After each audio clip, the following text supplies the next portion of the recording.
अंशु की बेटी आई है तब से मतलब जो काजल की बेटी है अंशु की भांजी को रिस्पेक्ट देना अंशु ने बंद कर दिया है और भांजी को डांट भी देती है, मार भी देती है। आखिर ऐसा क्यों कर रही है Anshu. Hi friends, welcome back to my YouTube channel. कैसे हैं आप सभी? आई होप आप सभी अच्छे होंगे। तो फ्रेंड्स, अगर आपने मेरे चैनल को सब्सक्राइब ना किया हो तो आप लोग मेरे चैनल को सब्सक्राइब कर दीजिएगा, बेल आइकन के बटन को प्रेस करना मत भूलिएगा। जैसा कि हमने अंशु का वीडियो देखा तो बहुत से लोग ये का मानना है कि अंशु अपनी भांजी को प्रायोरिटी नहीं देती है। जैसे कि अंशु पहले अपनी भांजी को मानती थी, वैसे अब अपनी बेटी के आ जाने के बाद भांजी की कोई भी इज्जत नहीं है घर में।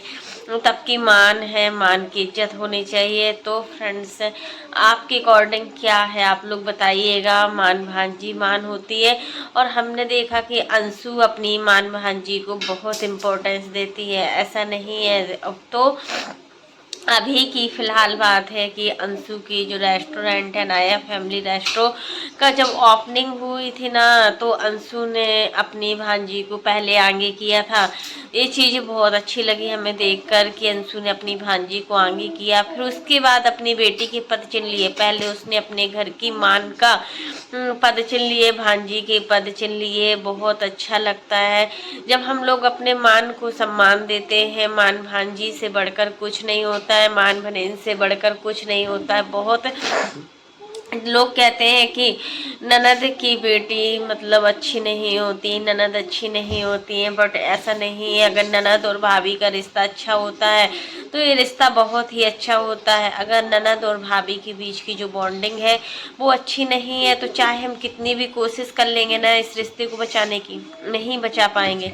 क्योंकि हर रिश्ते की एक बुनियाद होती है, हर रिश्ता का अपना एक वजूद होता है। और कहीं ना कहीं हमने देखा है कि मतलब काजल ने अंशु को पूरी तरीके से अपना लिया है।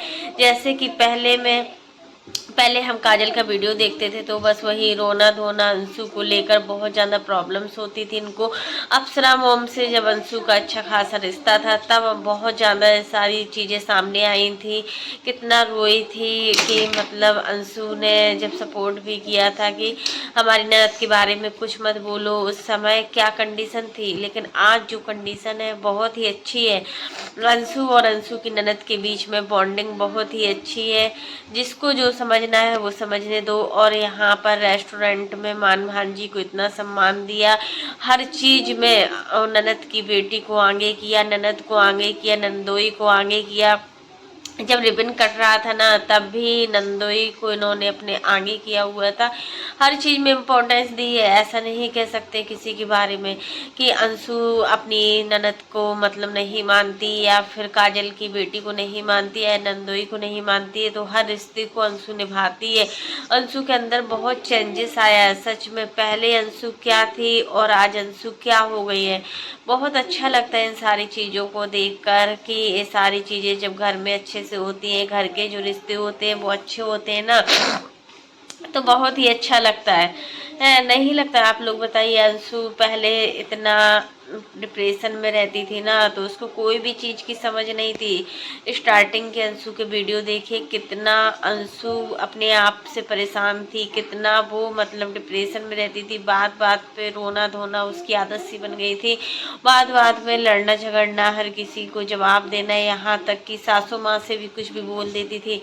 लेकिन जब से बेटी हुई है, बेटी होने के बाद अंशु के अंदर बहुत चेंजेस आया। बहुत से लोग कहते हैं कि जब बेटी हो जाती है ना तो एक लड़की बहुत चेंज हो जाती है, क्योंकि उसको अपने लिए नहीं अपनी बेटी के लिए, उसके अच्छे भविष्य के लिए जीना होता है। बेटा हो या फिर बेटी हो, वैसे भी अंशु अपनी बेटी को बहुत ज़्यादा प्यार करती है और हर माँ अपनी बेटी को बहुत चाहती है। और अंशु की बेटी की जो बॉन्डिंग है ना वो अपनी दादी के साथ ज़्यादा है, बहुत अच्छी लगती है। दादी और पोती जब साथ में होती हैं तो बहुत ही अच्छी लगती है। यहाँ पर इनकी दादी दोनों नातिन को बहुत ही प्यार करती हैं। वो अपने लड़के की बेटी को जितना चाहती हैं उतना ही वो अपनी लड़की की बेटी को चाहती हैं। दोनों बहनें बहनें बहुत ही अच्छी लगती हैं आपस में। तो इसलिए किसी के बारे में नेगेटिविटी मत फैलाइए, क्योंकि आप नेगेटिव चीज़ों को ज़्यादा फोर्स देते हो ना तो वो नेगेटिविटी ही पैदा होती, वहाँ पर पॉजिटिव चीज़ें नहीं दिखाई देंगी, बस आपको नेगेटिव चीज़ें ही दिखाई देंगी, नेगेटिव चीज़ों का एक घेरा सा बन जाता है। तो फ्रेंड्स आज के लिए बस इतना ही। कैसा लगा आपको मेरा वीडियो पसंद आए तो लाइक कर देना, और अगर आप चैनल पर न्यू हो तो चैनल को सब्सक्राइब करना ना भूलना। फिर मिलते हैं नेक्स्ट वीडियो में, तब तक के लिए बाय, टेक केयर। और इसी प्रकार की नई नई वीडियो को देखने के लिए आप मेरे चैनल पर बने रहिएगा। और फ्रेंड्स आप लोग भी कमेंट बॉक्स में ज़रूर बताइएगा कि अंशु का ऐसा बिहेवियर आप लोगों को लगा कि वो अपनी मान भांजी को सम्मान नहीं देती है। जब से बेटी आई है अंशु अपनी भांजी को भूल गई है, ऐसा है? हमें नहीं लग रहा है, बिल्कुल भी नहीं है। पूरा घर का घर अपनी भांजी को सम्मान देता है। चाहे आप सरकार को देख लीजिए, सरकार तो अपनी भांजी को भी उतना सम्मान नहीं देता है जितना कि अंशु की बेटी को देता है। दोनों को बराबर सम्मान ही देता है। तो यहाँ पर हम किसी के लिए कुछ बोल नहीं सकते कि कौन क्या कर रहा है, कौन क्या नहीं कर रहा है। शुभम तो जब काजल की बेटी आती है ना, तो सच में बहुत अच्छे से उसको रखता है, बहुत सम्मान देता है। और मान होते ही ऐसे हैं, जब मान का सम्मान करते हैं ना, तो इससे हमारे घर में धन संपदा बढ़ती है, बढ़ोतरी होती है, चीज़ों में बढ़ोतरी होती है। इसलिए हमें अपने मान का सम्मान करना चाहिए। तो फ्रेंड्स आज के लिए बस इतना ही।